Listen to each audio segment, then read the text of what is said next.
What is the practical issue at stake in this topic? Mr. and Mrs. Belgian resident are considering making a gift of the shares in the Belgian family company to their children. However, they wish to retain control over the company until their children, or some of them, are ready to take over the management of the company. This objective can be achieved by certifying the shares of the family company, followed by a gift of the certificates to the children, possibly subject to a usufruct. Indeed, as directors, the parents retain control of the family company. Furthermore, as directors of the STAK, they also exercise the voting rights at the general meeting of the family company. What is certification? Certification is a contractual technique by which the rights attached to company shares are split between, on the one hand, legal rights, such as voting rights, and on the other hand, economic rights, such as the right to dividends.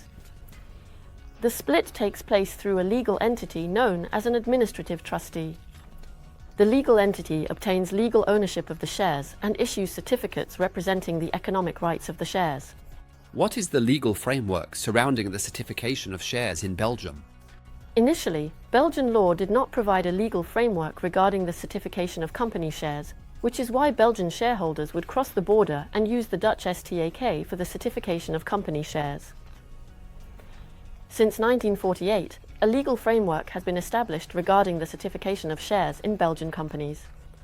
The most significant achievement of this law is the confirmation of the fiscal transparency of the operation. In fact, provided that certain conditions are met, the STAK is not considered a level between the company and the certificate holders. We will come back to this later.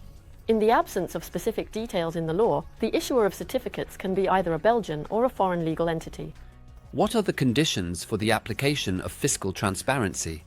Fiscal transparency applies under the following conditions. Number 1. Certificates are issued by STAK, which receives ownership of the underlying securities in certificates and exercises the legal rights. Secondly, the certificates represent the types of securities mentioned in the certification law, such as shares and converted bonds. Thirdly, the STAK undertakes to immediately make available the income and proceeds from the certified securities, for example dividends, capital reductions, and the distribution of the balance following liquidation. This last point is essential for the certification process. From the moment the STAK holds the certified securities in a management capacity for the certificate holders. Is it still necessary to use a Dutch STAK nowadays? In 2002, the Belgian legislator introduced the private foundation. The aim was to create an alternative to the use of the Dutch STAK. However, the legal framework was less attractive than that of the STAK. The companies and associations code amended certain aspects of the private foundation in 2019. The question that arises is whether the current legal framework for the Belgian private foundation makes it possible to do away with the use of the Dutch STAK. Below, we compare the characteristics of the private foundation and the STAK. In terms of establishment, an authentic deed is required and the articles of association are accessible for both the private foundation and the STAK. With regard to management, the administrative body may consist of one or more directors. The supervisory board is an organ of STAK. This is not the case for the private foundation. Nevertheless, there is nothing to prevent it from also being provided for in the case of a Belgian STAK, and for it to give its opinion and/or have a right of veto over certain decisions of the board of directors. As far as accounting is concerned, both the foundation and the STAK are required to keep accounts. The private foundation must also prepare annual accounts. A STAK that does not carry out other activities is, in principle, not required to prepare annual accounts. In terms of dissolution and liquidation, a private foundation cannot be dissolved without the intervention of a Belgian judge and only in certain cases provided for in the CSA.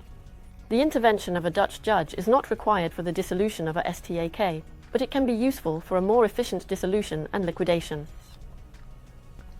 As for the UBO, certificate holders do not, in principle, need to be listed by name in the UBO register, neither in Belgium nor in the Netherlands. With regard to taxation, the private foundation is, in principle, subject to corporate income tax in Belgium. The income and proceeds from certified securities are taxed in the hands of the certificate holders. The private foundation is, in principle, not subject to the Cayman tax. If certification is carried out via a STAK, the Cayman tax will in principle apply, but this does not affect the taxation of income and proceeds. Foundations are, in principle, subject to the annual compensatory inheritance tax, also known as the wealth tax. That being said, neither the private foundation nor the STAK will, in principle, be subject to this tax. Indeed, the certified securities are not included in the taxable base for this tax. To conclude, the use of a Dutch law STAK no longer seems to us to be a must in light of the current framework surrounding the Belgian private foundation. Moreover, the cost of maintaining a STAK in the Netherlands has increased considerably in recent years. Consequently, it seems appropriate to us to opt for a Belgian private foundation or to convert a STAK into a Belgian private foundation.